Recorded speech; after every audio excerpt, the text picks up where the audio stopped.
ఇక్కడున్న మరో ఆలయం శ్రీ విష్ణు ఆలయం. కళ్యాణ చాళుక్యుల కాలంలో నిర్మించిన ఆలయం ఇది. మనోహరమైన రాతి స్తంభాలు, కట్టడాలతో అలనాటి రాజుల ధార్మిక పిపాసకు గుర్తులా ఉన్న ఈ ఆలయంలోకి అడుగు పెడదాం రండి. ఇక్కడి విష్ణు ఆలయం కళ్యాణ చాళుక్య శిల్పరీతిలో 11వ శతాబ్దం నాటి నిర్మాణంగా గర్భాలయంలో విష్ణు ప్రతిమతో ఉంది. విష్ణువు ఆలయం మూలవేదికలు దృఢంగా బలిష్టమైన స్తంభాలతో గజాలంకృత ప్రవేశద్వారంతో కానవస్తుంది. तेरी लीला सबसे न्यारी न्यारी हरी हरी तेरी लीला सबसे न्यारी न्यारी हरी हरी ओ तेरी लीला सबसे न्यारी न्यारी हरी हरी तेरी लीला सबसे न्यारी न्यारी సూర్యుడు, మహిషాసురమర్దని శిల్పాలు ఆవరణలో ఉన్నాయి.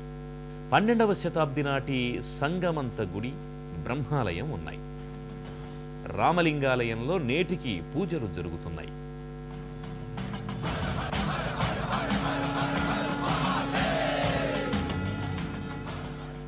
రెండు చాళుక్య ఆలయాలు ఫణాసన శిఖరాలతో దర్శనీయమై ఉన్నాయి.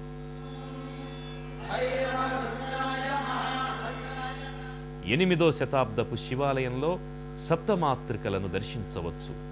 కోనేరు రాతి మెట్లతో, స్వచ్ఛ జలంతో శివాలయం దగ్గరలోనే ఉంది.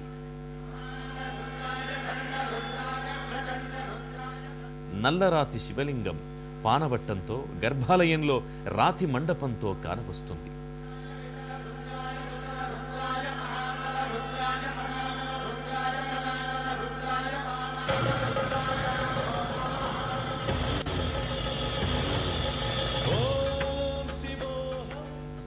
సమీపంలోనే స్తూపముంది. నాదర్ ఆలయంగా చెప్పబడే రాతి ఆలయం కలశంతో, హంసాకృత రాతి స్తంభాలతో, హంస తోరణంలో రాతి గోడకు గణపతి మూర్తితో దర్శనమిస్తుంది. వీరభద్రాయ అగ్నినేత్రాయ ఘోర సంహారః సకల లోకాయ సర్వభూతాయ సత్య సాక్షాత్కరా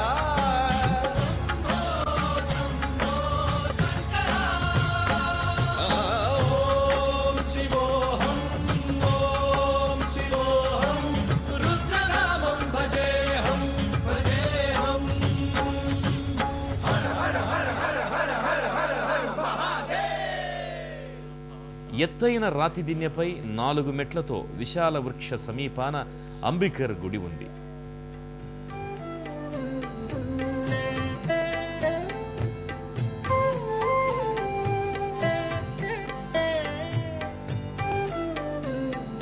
చాంపేయ గౌరార్థ శరీరికాయై కర్పూర గౌరార్థ శరీరకాయ చాంపేయ గౌరార్థ శరీరికాయై కర్పూర గౌరార్థ శరీరకాయ ధమ్మిల్లకాయై చ జటాధరాయ ధమ్మిల్లకాయై చ జటాధరాయ.